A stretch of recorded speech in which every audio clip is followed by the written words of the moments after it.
Hello दोस्तों, नमस्ते। आज हम जल प्रदूषण नियंत्रण के उपाय के बारे में पढ़ने जा रहे हैं और इससे पहले भी जल प्रदूषण वाली क्लास थी तो आप उसको देख लीजिएगा। और आज हम इसके रोकथाम और इसके अधिनियम के बारे में पढ़ेंगे और जल नीति के बारे में पढ़ेंगे, जल जीवन मिशन के बारे में पढ़ेंगे, है ना। तो चलो हम हमारी क्लास को स्टार्ट करते हैं। जल प्रदूषण नियंत्रण एवं रोकथाम, तो ये अधिनियम आया था 1974 को। कब आया था? 1974 को।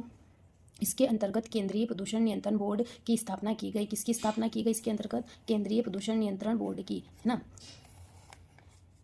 जिसके निम्नलिखित कार्य है। तो क्या क्या कार्य है इसके? केंद्र व राज्य सरकारों को जल प्रदूषण संबंधी सलाह देना। किसका कार्य है? केंद्रीय प्रदूषण नियंत्रण बोर्ड का।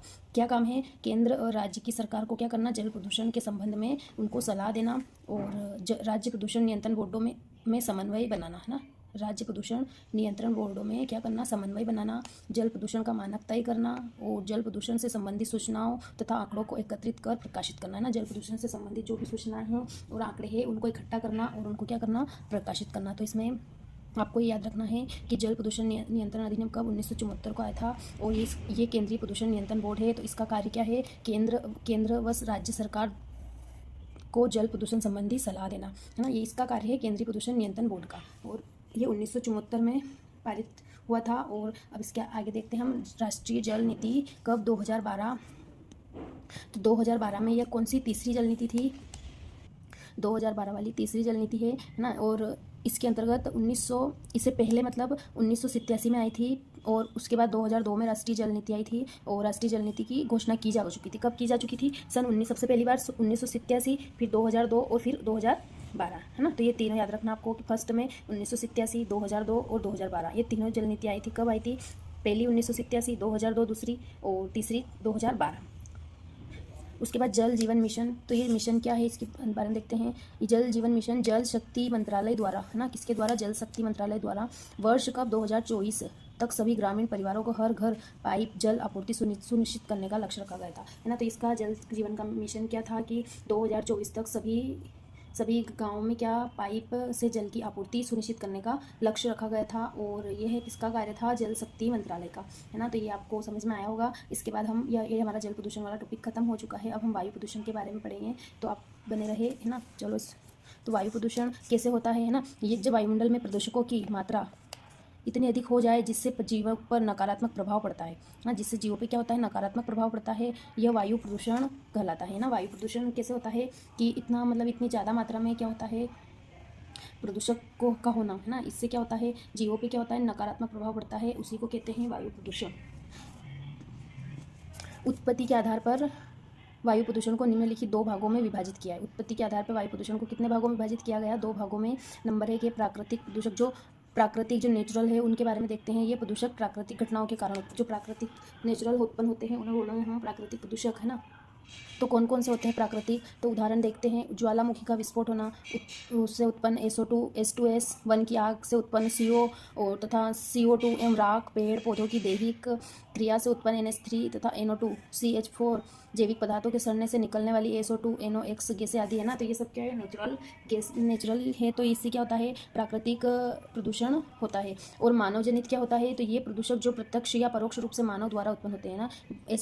ऐसे प्रदूषक जो प्रत्यक्ष या परोक्ष रूप से मानव द्वारा उत्पन्न होते हैं उन्हें बोलेंगे मानव जनित। उदाहरण क्या है इसमें? ईंधन जलाने से उत्पन्न धुआं, गैस व राख आदि, है ना। वायु प्रदूषण को उनकी प्रकृति के आधार पर दो वर्गों में बांटा है ना। वायु प्रदूषण को कितनी प्रकृति के आधार पर दो भागों में बांटा है। तो कौन कौन से है वो दो भाग? नंबर गैसीय वायु प्रदूषक। तो गैसीय वायु प्रदूषक कौन सा है? Sulphur dioxide, SO2। इसके स्रोत है ईंधन से ये SO2 कैसे बनता है? तो ईंधन के जलने से, चारकोल के जलने से, औद्योगिक धुआं, परिवहन आदि, है ना। तो इससे क्या होता है? SO2। और इसका प्रभाव क्या होता है? तो आंखों में खुजली होती है, अम्ल वर्षा, भवनों का संक्षारण, है ना। तो इससे SO2 से क्या होता है? ईंधन के जलने से ये बनती है, चारकोल के जलने से, औद्योगिक धुएं से। और इसके प्रभाव है आंखों में खुजली, अम्ल वर्षा और भवनों का संक्षारण होता है। और लाइकेन वहाँ पाया जाता है जहाँ SO2 नहीं होती है। जो लाइकेन है ये कहाँ पाया जाता है? जहाँ पे SO2 नहीं होती है। अर्थात यह वायु प्रदूषण सूचक के रूप में जाना जाता है ना। लाइकेन कैसे जाना जाता है? वायु प्रदूषण के रूप में, है ना। प्रदूषण सूचक के रूप में। इसके बाद कार्बन मोनोऑक्साइड के बारे में देखते हैं। पहले हमने SO2 के बारे में देखा तो आपको समझ में आया होगा। SO2 ईंधन के जलने से, चारकोल के जलने से, औद्योगिक धुएं से, है ना। और इसके प्रभाव देखे हमने क्या? आंखों में खुजली, अम्ल वर्षा, भवनों का संक्षारण, ठीक है। और इसमें ये देख लेना कि लाइकेन कहाँ पाया जाता है? जहाँ पे SO2 नहीं पाई जाती है वहाँ पे लाइकेन पाया जाता है ना। ये क्या है? वायु प्रदूषण सूचक के रूप में जाना जाता है ना। आप देखते हैं ये कार्बन मोनोऑक्साइड CO ईंधन के अपूर्ण दहन से, मतलब जो ईंधन पूरी तरह से नहीं जलता है, अपूर्ण दहन है ना, उससे क्या होता है CO कार्बन मोनोऑक्साइड उत्पन्न होती है। तो कोयला और सिगरेट इसके उदाहरण है, कोयला और सिगरेट से और वाहनों से, उद्योग से, है ना, जो अपूर्ण दहन होता है उससे कार्बन मोनोऑक्साइड बनती है। प्रभाव क्या है, तो ये श्वसन संबंधी समस्या, सांस की दिक्कत हो सकती है इसमें। यह गैस हीमोग्लोबिन अणुओं में ऑक्सीजन की तुलना में लगभग 300 गुना अधिक तेजी से संयुक्त होती है ना। ये गैस कैसे हीमोग्लोबिन में अणुओं से ऑक्सीजन की तुलना में क्या लगभग 300 गुना अधिक तेजी से संयुक्त होती है एवं संयुक्त होकर कार्बोक्सी हीमोग्लोबिन बनाता है, जिसके कारण सांस लेने में कठिनाई होती है। कैसे बनाता है तो इसके बारे में समझते हम, है ना। जब क्या होता है, जब कोई भी ईंधन हम पूरी तरह से नहीं जलाएंगे तो उससे क्या होगा, कार्बन मोनोऑक्साइड उत्पन्न होगा और वो, है ना, क्या होगा, श्वसन में हमारे सांस लेने में दिक्कत आएगी। और यह गैस क्या करती है, हीमोग्लोबिन अणुओं से ऑक्सीजन की तुलना में लगभग कितने, मतलब 300 गुना अधिक तेजी से संयुक्त होती है। इसी कारण से क्या होता है, हमारे शरीर में कार्बोक्सी हीमोग्लोबिन बनता है। कौन सा हीमोग्लोबिन बनता है, कार्बोक्सी हीमोग्लोबिन बनता है, और इसके कारण हमें सांस लेने में कठिनाई होती है। इसे क्या कहते हैं, तो इसे दम घोटू गैस भी कहते हैं। क्या कैसी गैस कहते हैं, दम घोटू गैस किसे कहते हैं, तो दम घोटू गैस CO को कहते हैं, कार्बन मोनोऑक्साइड को। और यह कुल वायु प्रदूषण का 50% है। कितना है, कुल वायु प्रदूषण का 50% है ना। आगे देखते हैं क्लोरोफ्लोरोकार्बन, CFC, है ना, इसका क्या है, CFC। तो ये क्लोरोफ्लोरोकार्बन का में इसके स्रोत क्या है, तो AC और रेफ्रिजरेटर, है ना। तो इन दोनों में कौन सी क्लोरोफ्लोरोकार्बन पाई जाती है, अर्थात ओजोन परत का क्षरण, और इसके प्रभाव होता है ओजोन परत का क्षरण और चर्म रोग। कार्बन डाइऑक्साइड के बारे में देखते हैं, तो CO2 स्रोत है। कार्बन डाइऑक्साइड मानव द्वारा उत्सर्जित की जाती है। कार्बन डाइऑक्साइड कैसे मानव द्वारा उत्सर्जित की जाती है। और जीवाश्म ईंधनों का पूर्ण दहन, जो जीव रहते हैं, है ना, उनका क्या होता है, पूर्ण दहन, और परिवहन, उद्योग आदि से ये पैदा होती है। और इसके प्रभाव क्या है, ग्रीन हाउस प्रभाव, ग्लोबल वार्मिंग, जलवायु परिवर्तन आदि, है ना। तो इसके प्रभाव क्या है, ग्रीन हाउस, ग्लोबल वार्मिंग, जलवायु परिवर्तन। इसके बाद देखते हैं मीथेन, CH4, और ये आर्द्र भूमि, कोयले की खदानों, मानव एवं पशु अपशिष्ट, धान के खेत, जुगाली करने वाले पशु, पेट्रोलियम खनन आदि, है ना। तो ये कैसे, इसके स्रोत क्या है, आर्द्र भूमि, कोयले की खदान, मानव पशु अपशिष्ट, धान के खेत, जुगाली करने वाले, पेट्रोलियम खनन, इन सबसे कौन सी गैस बनती है, CH4 मतलब मीथेन। और इसके प्रभाव क्या है, तो ग्रीन हाउस प्रभाव है, मनुष्य पर इसका प्रत्यक्ष प्रभाव नहीं पड़ता है ना। अगला नाइट्रोजन डाइऑक्साइड, NO2 स्रोत है, वाहनों और जीवाश्म ईंधनों के दहन से, है ना। ये वाहन और जीवाश्म के ईंधन के दहन से उत्पन्न होती है। और इसका प्रभाव है, जल के साथ मिलकर क्या करती है, नाइट्रिक अम्ल HNO3 का निर्माण होता है ना। क्या बनाता है, HNO3, है ना, जल के साथ मिलकर क्या करती है, नाइट्रिक अम्ल HNO3 का निर्माण करता है, जिसके कारण अम्ल वर्षा होती है। जिसके कारण क्या होती है, अम्ल वर्षा होती है। और आँखों व फेफड़ों में जलन, कैंसर आदि हो सकता है ना। इसके प्रभाव हो सकते हैं कि ये जल के साथ मिलकर नाइट्रिक अम्ल बनाती है, और इसके कारण आँखों व फेफड़ों में जलन और कैंसर हो सकता है ना। उसके बाद सूर्य के प्रकाश की उपस्थिति में हाइड्रोकार्बन के साथ मिलकर PAN का निर्माण करती है ना। क्या करती है, सूर्य के प्रकाश की उपस्थिति में हाइड्रोकार्बन के साथ मिलकर PAN का निर्माण करती है। हाइड्रोकार्बन के साथ मिलकर किसका निर्माण करती है, PAN का, है ना। तो सबसे मेन बात यह है कि ये जल के साथ मिलकर HNO3 का निर्माण करती है, और इससे अम्ल वर्षा, आँखों व फेफड़ों में जलन, कैंसर, है ना। और ये सूर्य के प्रकाश की उपस्थिति में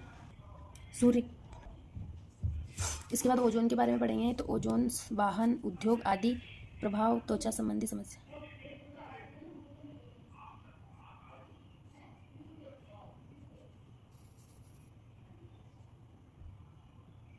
वाहन, उद्योग आदि त्वचा संबंधी समस्या, आँखों में जलन तथा सांस लेने में कठिनाई होती है ना। ओजोन से क्या होता है, वाहन, इसके स्रोत है वाहन और उद्योग। प्रभाव है इसके, त्वचा संबंधी समस्या, आंखों में जलन तथा सांस लेने में कठिनाई होती है। समतापमंडल में पाई जाने वाली ओजोन है। ओजोन कहाँ पाई जाती है, समतापमंडल में। और ये पराबैंगनी किरणों से हमारी रक्षा करती है। किससे रक्षा करती है, पराबैंगनी किरणों से हमारी रक्षा करती है। परंतु शोभ मंडल में ये प्रदूषक का कार्य करती है। लेकिन जो शोभ मंडल है उसमें हम क्या कार्य करती है, ये प्रदूषक का कार्य करती है। और ये वर्ष 1985 में पहली बार ओजोन क्षेत्र, है ना, ये IMP है, आप इसको नोट कर लीजिएगा कि ये पहली बार 1985 में ओजोन छिद्र जोसेफ फोरमैन एवं उनके साथियों द्वारा खोजा गया था, है ना। ओजोन छिद्र कब खोजा गया था, तो जोसेफ फोरमैन 1985 में खोजा गया था। और अगला देखते हैं कणकीय वायु प्रदूषक। कणकीय वायु प्रदूषक क्या है, तो ये प्रदूषक ठोस तथा तरल बूंदों के मिश्रण से, है ना, ये मतलब ठोस और तरल बूंदों के सम्मिश्रण होते हैं। कणों के आकार की दृष्टि में से ये प्रदूषक निम्नलिखित प्रकार के होते हैं। कणों के आकार की दृष्टि से क्या होता है, ये प्रदूषक निम्नलिखित प्रकार के होते हैं। तो क्या है इसमें, एरोसोल। तो ये क्या है, एक माइक्रोन में 10 माइक्रोन आकार वाले सूक्ष्म कणों को एरोसोल कहते हैं। एरोसोल किसे कहते हैं, एक माइक्रोन से 10 माइक्रोन आकार वाले सूक्ष्म कणों को एरोसोल कहते हैं।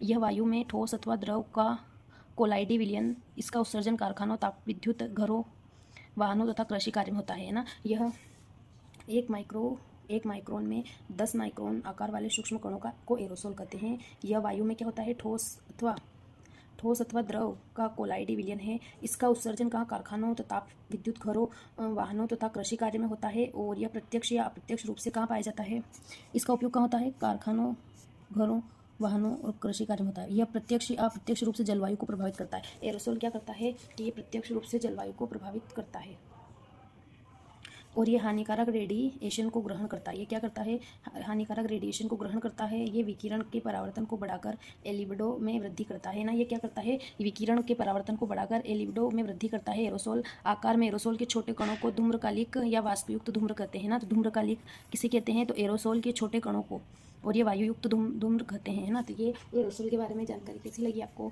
1 माइक्रोन में 10 माइक्रोन आकार वाले सूक्ष्म कणों को एरोसोल कहते हैं ना। और ये इसका क्या काम है, तो ये वायु में ठोस तथा अथवा द्रव का कोलाइडी विलयन होता है। और ये कारखानों, विद्युत घरों, ताप विद्युत घरों, वाहनों तथा कृषि कार्य में होता है। और ये प्रत्यक्ष या अप्रत्यक्ष रूप से जलवायु को प्रभावित भी करता है। और ये हानिकारक रेडिएशन को ग्रहण करता है और विकिरण के परावर्तन को बढ़ाकर एलिबिडो में वृद्धि करता है। किसमें वृद्धि करता है, एलिबिडो में। आकार में एरोसोल के छोटे कणों को धूम्रकालिक या वाष्पयुक्त धूम्र कहते हैं। अब प्रकाश रासायनिक धूम्र क्या है, तो स्मोक शब्द फोक तथा स्मोक से मिलकर बना है। स्मोक शब्द कैसे बना है, फोक तथा स्मोक से मिलकर बना है। इसके कारण सौर विकिरणों की मात्रा घट जाती है। इसके कारण क्या होता है, सौर विकिरणों की मात्रा घट जाती है, जिससे शरीर में विटामिन डी का उत्पादन नहीं होता है। जिससे क्या होता है, शरीर में विटामिन डी का उपयोग नहीं होता है ना। जब स्मोक और स्मोक मिलकर बनता है, इसके कारण क्या होता है, सौर विकिरणों की मात्रा घट जाती है, जिससे शरीर में विटामिन डी का उत्पादन नहीं हो पाता और यातायात के परिचालन में असुविधा होती है। इसके कारण श्वसन संबंधी समस्याएं उत्पन्न होती है। तो आज की क्लास हम यहीं तक रखते हैं। अगला टॉपिक अगली क्लास में देखेंगे। और आपको अच्छा लगता हो तो लाइक सब्सक्राइब जरूर करें।